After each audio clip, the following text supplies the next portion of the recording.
120 secondes.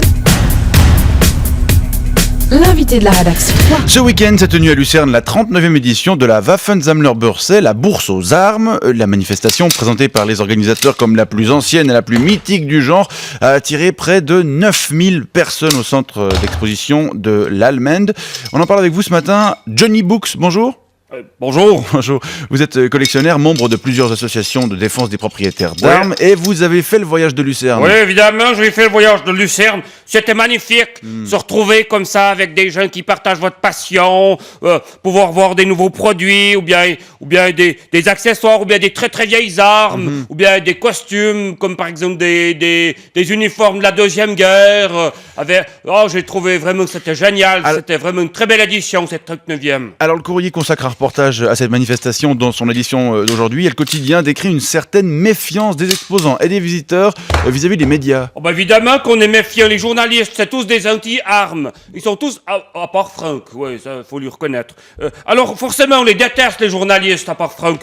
Surtout ceux du Courrier, qu'il faut quand même rappeler que c'est quand même un journal communiste qui raconte rien que des mensonges. Alors évidemment, on est un petit peu sur notre retenue. Moi, j'en ai vu quelques-uns des journalistes à Lucerne. Ouais. Ça m'a permis d'expliquer à mon fils qu'il faut jamais lire les journaux. Vous êtes allé à la bourse aux armes avec votre fils? Oui, avec mon fils Forrester, il s'appelle. Forrester. Quel âge il a, Forrester Books? Il a 9 ans, il est grand comme ça, il pousse vite. Hein, Mais c'est pas un peu jeune pour le confronter aux armes à feu? Mais pourquoi ce serait un peu jeune pour le confronter aux armes à feu, monsieur? Non!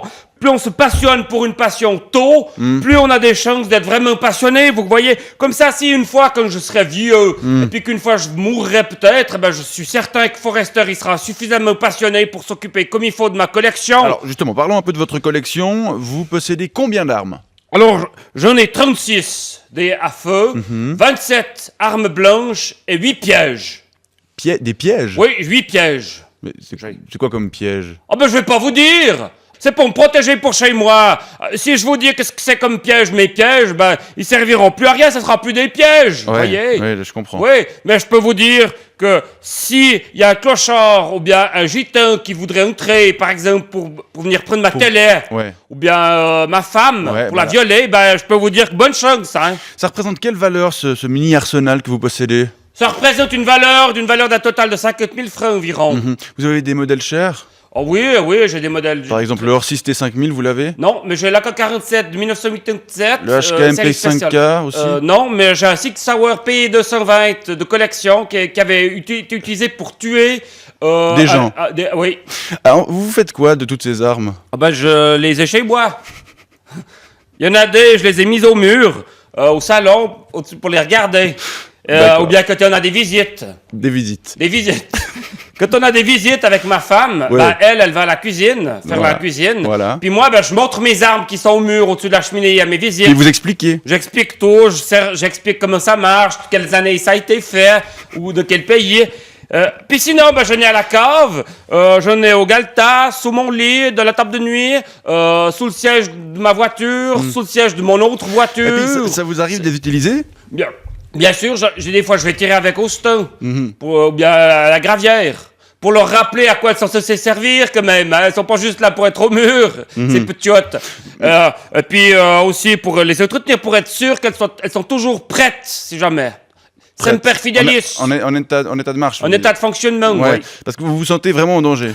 Évidemment. Vous avez regardé autour de vous, tout ce danger qui est en permanence partout. Tous ces voleurs, ces magouilles, ces requérants, ces dealers, ces radars, ces jeunes. Non mais on se sent plus du tout en sécurité par la Suisse. C'est vrai que si tous les Suisses étaient comme vous, Monsieur Books, on se sentirait beaucoup plus en sécurité. Évidemment, il faut qu'on puisse se protéger, vous comprenez, et donc protéger la société contre elle-même, y compris. Vous voyez ce que je veux dire? C'est clair. Je vous remercie d'être venu partager votre passion avec nous ce matin. Johnny Books, je rappelle que vous êtes collectionneur d'armes et je vous souhaite une bonne journée. Vous avez vu, j'arrive à le démonter en 7 secondes. Bravo.